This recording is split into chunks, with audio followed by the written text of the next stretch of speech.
¿Qué más, verán? Entonces, solo estoy buscando los marcadores porque no sé dónde los dejé. Esperen un ratito.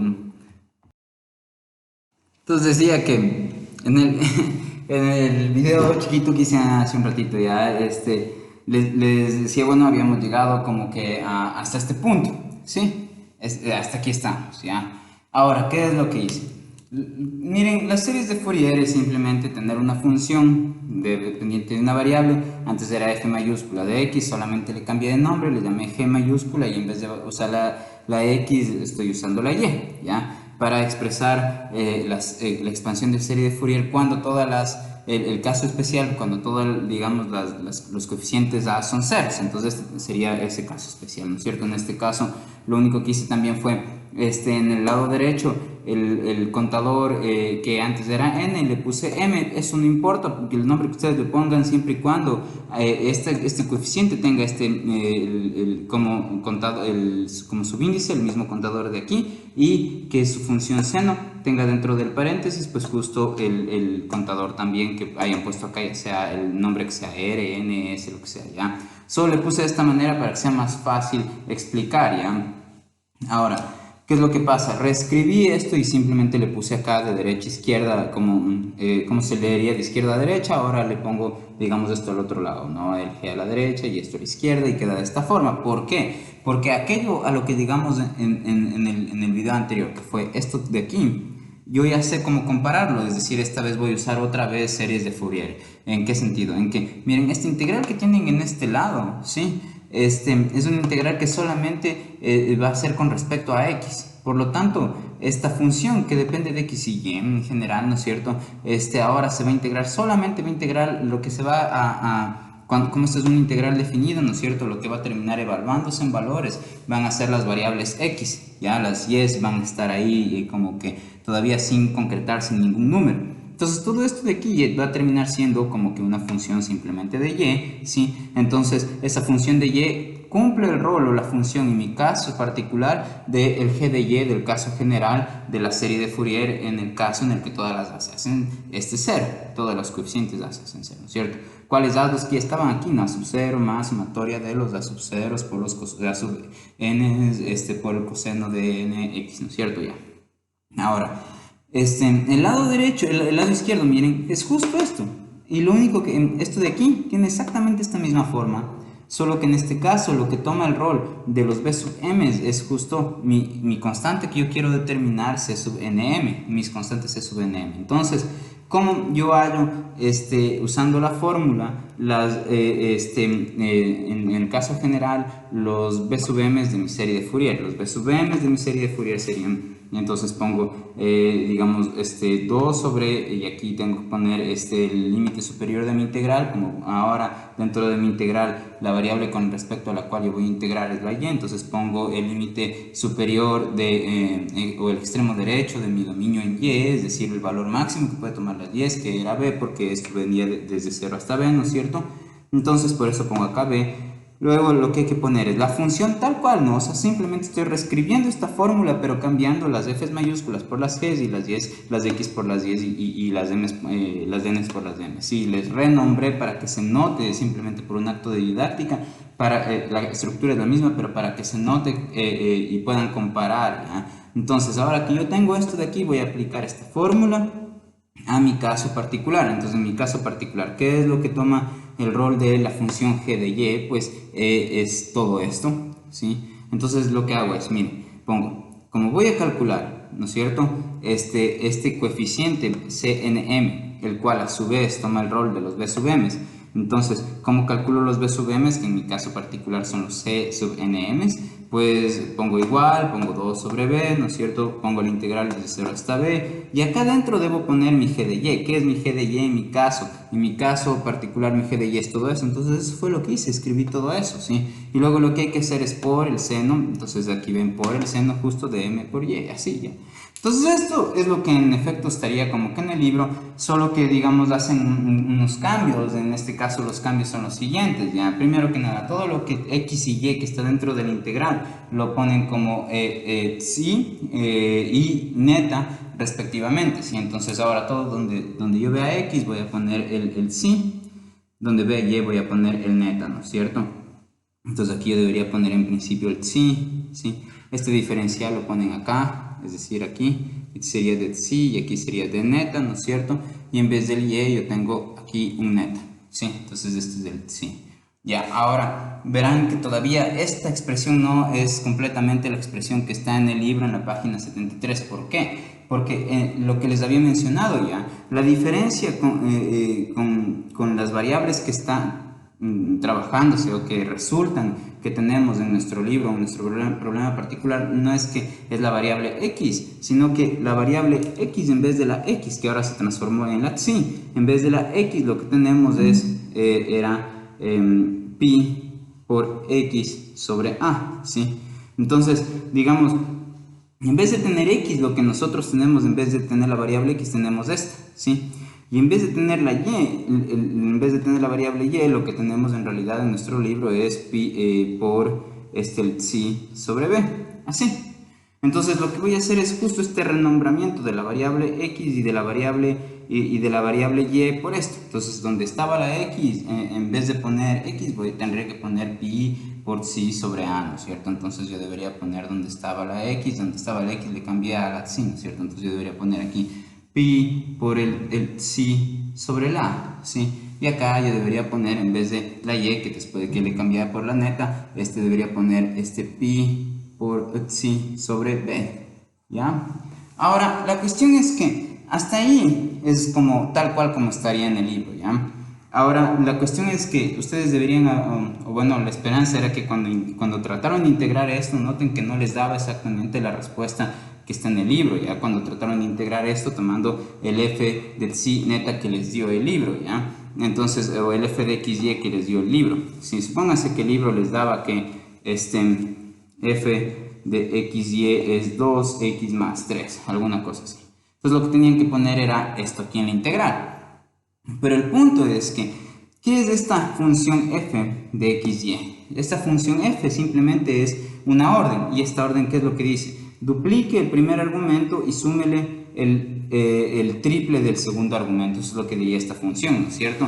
Entonces, en este caso, como les mencioné, mis variables ya no van a ser las x ni las y, sino van a ser pi por tsi sobre a en vez de x, y va a ser pi por neta sobre b en vez de y. Entonces yo no tengo que aplicar mis órdenes a x y y, sino a esas variables nuevas. Entonces el rato que ingresan ustedes en la función aquí, tal vez el libro ahí sigilió y debió haber puesto algo como esto, en vez de ustedes aplicar f de x y, ¿sí? Lo que deberían hacer es aplicar f, pero no a x y a y o a simplemente a tsi y a neta, sino aplicar la f a, en vez de x, ¿no es cierto?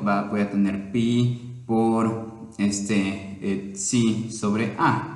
Y en vez de y, yo voy a tener, como mencioné, pi por neta sobre b.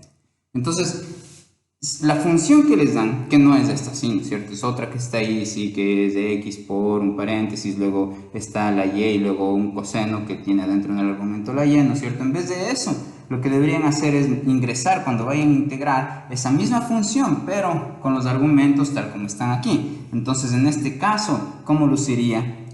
Si es que en vez de aplicar su f, x y y, la aplican a pi por tsi sobre a y a pi por neta sobre b, entonces luciría de esta forma. Aquí está el tsi sobre la, y aquí pongo pi neta, y aquí sería b, ¿así? Entonces esto se transformaría en ¿qué? Se transformaría en 2 por pi por tsi sobre a, más 3 por, en vez de el y, yo tendría, miren, recuerden la orden era duplique el primer argumento más el triple del segundo argumento, pero el segundo argumento es neta, ¿no? El segundo argumento es en este caso pi por neta sobre b. Ya, si ustedes usan una tabla de integrales para integrar tomando en cuenta esta consideración, pues ya les va a salir, ¿ya? Bueno, eso era por un lado con respecto a las preguntas que me hicieron.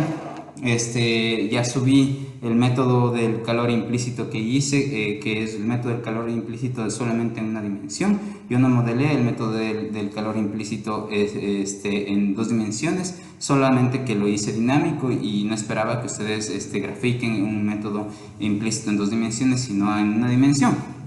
Ya, ahora, con respecto al péndulo, el que me preguntaron también.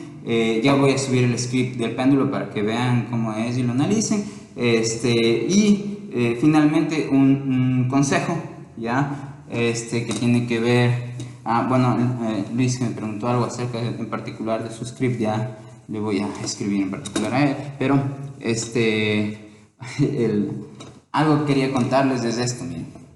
¿Qué pasa cuando ustedes tienen una ecuación diferencial y su solución, supónganse que es tipo esto? Es una ecuación diferencial donde la función que resuelve su ecuación diferencial es justo, por ejemplo, una x que depende de x, una función x que depende de x, y supónganse que tiene esta forma: c por el seno de x, perdón, aquí la variable x, más d por el coseno de una x. Supónganse que tienen una ecuación diferencial ordinaria y al momento que la resuelven obtienen esto, ¿sí? Justo cuando están usando el método de separación de variables para resolver un EDP, eso implicaría que su ecuación diferencial se va a partir o se va a convertir en varias ecuaciones diferenciales ordinarias. Su EDP se convierte en varias dedos y ustedes resuelven una a una las dedos, ¿no es cierto? Entonces supónganse que una de esas dedos, la solución es esto, ¿sí?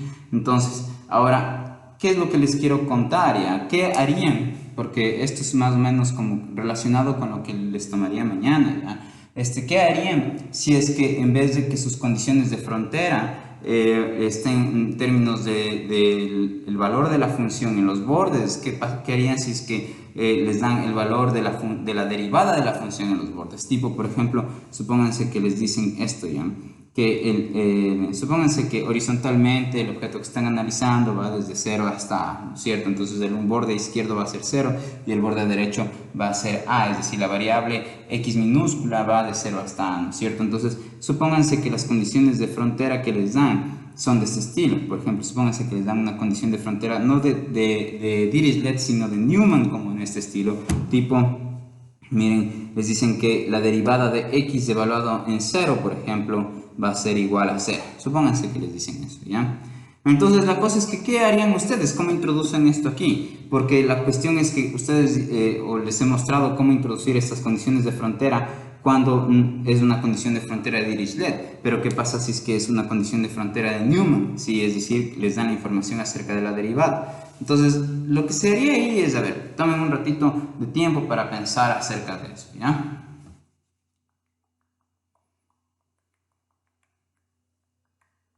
Ya, ahora la cosa es que, ¿qué es lo que van a hacer? Lo que harían, bueno, es derivar esta función, y en la derivada de esta, en lo que resulta de derivar esta función con respecto a x, ahí ingresan las condiciones de frontera. Sí, entonces, ¿cómo sería la derivada de esto? Pues la derivada de esto, es decir, el x' sería simplemente, en vez de aquí tener el seno, pues tendrían aquí el coseno, ¿no es cierto? Y aquí en vez de tener el coseno, pues tendrían menos seno, ¿sí?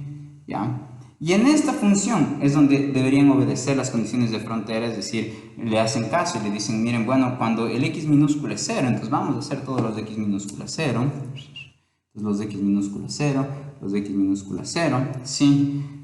La función x' evaluada en 0, la función x' evaluada en 0 se convierte en 0, eso es lo que me dice mi condición de frontera. Entonces, ¿sí? Cuando x minúscula es 0, x' mayúscula es 0. Eso es lo que me está diciendo y eso es lo que voy a hacer ahorita y es la ecuación que quedaría. Entonces aquí, claro, miren, el coseno de 0 es 1, ¿no es cierto? Y el seno de 0 es 0, entonces por lo tanto aquí ya obtendrían que el valor de c es 0, entonces su solución ahora ya no tendría el primer sumando, sino que solamente el segundo sumando.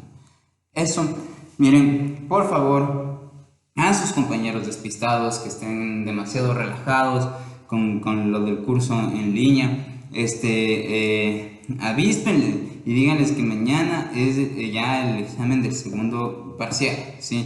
Y el examen se los voy a subir a las 10 y van a tener máximo hasta las 2:30 para mandarme los resultados. Recuerden que, miren, como están haciendo en línea, tengo que ponerles algo que sea suficientemente intenso como para que no tengan chance de copiarse entre ustedes, sino que más bien usen todas las herramientas por sí solos, del internet, de sus libros, de su conocimiento, ¿sí? Entonces piensen en eso ya, de que si yo les voy a subir algo a internet donde no les voy a estar supervisando de ninguna forma, el ejercicio tiene que ser suficiente como para que sea mala idea tratar de copiarse entre ustedes, porque van a perder muchísimo tiempo.